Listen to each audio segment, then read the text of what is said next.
Colorado will have their spring game April 22nd, so not this Saturday, but next Saturday. And guess what it's airing on? All the talk about the Pac-12 maybe airing on CW and all the memes about watching the Pac-12 on your gas station pump or whatever.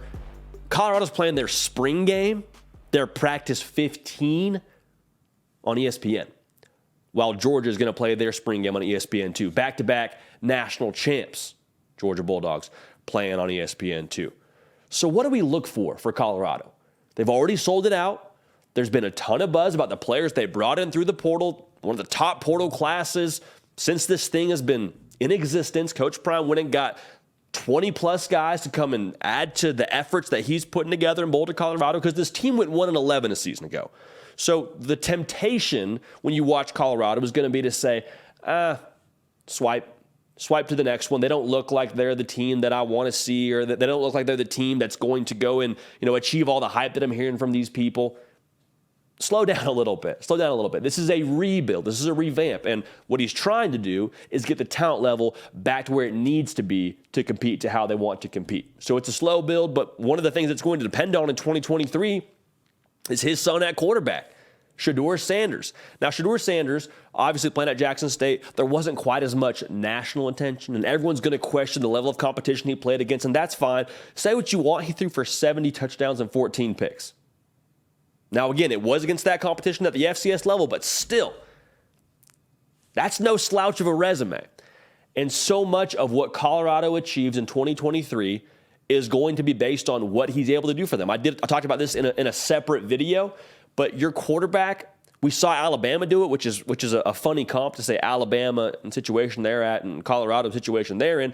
But we've seen it before. The quarterback can cover up so much of what you don't have within your team.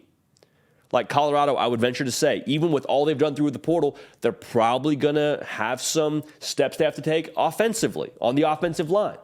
Now, if Shedeur Sanders is in tune, if he's able to, be on the money schematically and able to, be up to speed here pretty quickly, that offensive line, they don't have to block for 4 seconds. You need to give me 2.5 so I can get to my first read to my second read to where we're good to go. Like, I don't need you holding up the pass rush for eternity. I just need you to give me a couple of seconds to get through what I need to get through. To the same token, if he's able to be in sync with those receivers, the receivers don't need to make acrobatic catches because he's putting on the money. So much of what we see from Colorado will sink or swim with Shedeur Sanders. And I think he's a phenomenal talent. I'm just excited to see him against better competition. I don't have a ton of reservations because I haven't seen him yet. What I've seen him do, he's been really good. So we'll keep an eye on this. Sean Lewis, for what it's worth, is the offensive coordinator right now at Colorado, coming over from Kent State. They're going to ask the quarterback to do a lot. Okay, I'll just leave it at that. They're going to lean on Shedeur Sanders to really drive the bus here for Colorado. So how he looks in the spring game is going to tell us a lot. Does he look comfortable? Does he look like this is his offense? Does he look like he's, up to speed with everything? That's going to be really important because this is going to be the foundation for what they do in the fall. They're not going to show a ton schematically. They're not going to show you what's under the hood, but just looking comfortable in the basic stuff, I think that's important. I think that's very important. Now, make sure you're subscribed to the On3 YouTube channel. We talk ball here every single day, and we appreciate y'all locking in with us every single day. Also, follow me on Twitter. Follow me on Instagram at JDPakel. Now, equally important is who Shedeur Sanders is throwing the ball to. And Travis Hunter earned his number 12 the other day. We saw it on social media. There was a lot of conversation around who was guarding him and what they didn't have from a skill level standpoint. I'm just curious about where you end up playing Travis Hunter. And the spring game hopefully will give us a glimpse into that. How much do we see him at corner versus how much do you see him at wide receiver? Because here's the fact of the matter. Travis Hunter is the best player on Colorado's roster. Period. The end. Not even a conversation. The risk you run is when you ask a certain individual to multitask, you take away from them being able to focus on just one thing. So for Travis Hunter, he's learning a new playbook for receiver and for corner.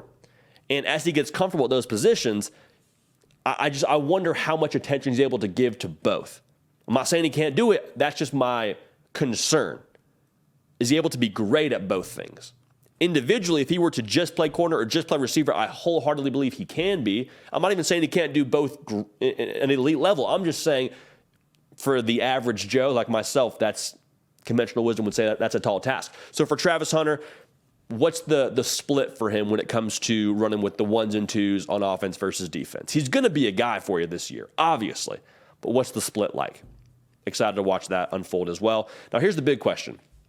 Like I said, it's a revamp, right? It's a rebuild. They went and got a lot of talent from the portal. They're still trying to build this thing up organizationally. Same question I had about Florida State, I have about Colorado. How well are they meshing? Because when you bring in so many new individuals, the good part is the talent level goes up. The unfortunate part is you have to start from square one with everybody. New staff, new culture, new approach. The reality is, whenever you start something new, more often than not, there's growing pains. And growing pains are just that. They're uncomfortable. They don't feel good. Sometimes they're ugly.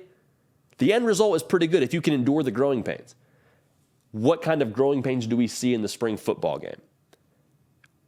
How many growing pains do we see in the spring football game? Do we see the offense look like they're all on the same page? Do we see the defense look like they're aligned and know what they're doing? Because that's just the reality. When you're learning something new, like I said, with spring football, there's the inevitable sloppiness that's going to be there. Is the sloppiness we dropped a pass, or is the sloppiness we can't block for our quarterback, or we're not getting to the right progression on the defense and on the offense? Like, that's just something I'm curious to see. It should be a good temperature for what Colorado's going to be coming this fall. Not an absolute. We're not making any evaluations off of this spring game.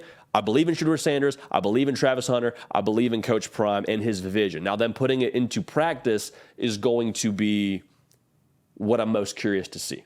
So we're not making any predictions on Colorado. We're not making any predictions on what they're going to be in 2023 at this point in time. But I'm excited to see what they look like in their first day out of the chute. The biggest thing that we got to talk about with Colorado, which is arguably more important than the spring game, is the recruiting spectacle that will be. I've told you about that here before. Whenever you take a visit, I heard personnel people talk about this at the Personnel Symposium this past summer in Nashville. They came here and dropped some knowledge on us. They said, we're trying to do two things when you come and visit our campus. One, we're trying to wow you. Two, we're trying to make you feel like you're comfortable and you're at home. Sold out crowd. Coach Prime, as charismatic as he is, being able to see the product on the field. What's the impact like from this spring game on the recruiting trail? Now, Josh Newberg, recruiting analyst here for us at On3, has got a video. It may already be out, actually, by the time you're seeing this, but he's got a list of visitors that are headed to Boulder this coming, 2 weekends. Go check that out.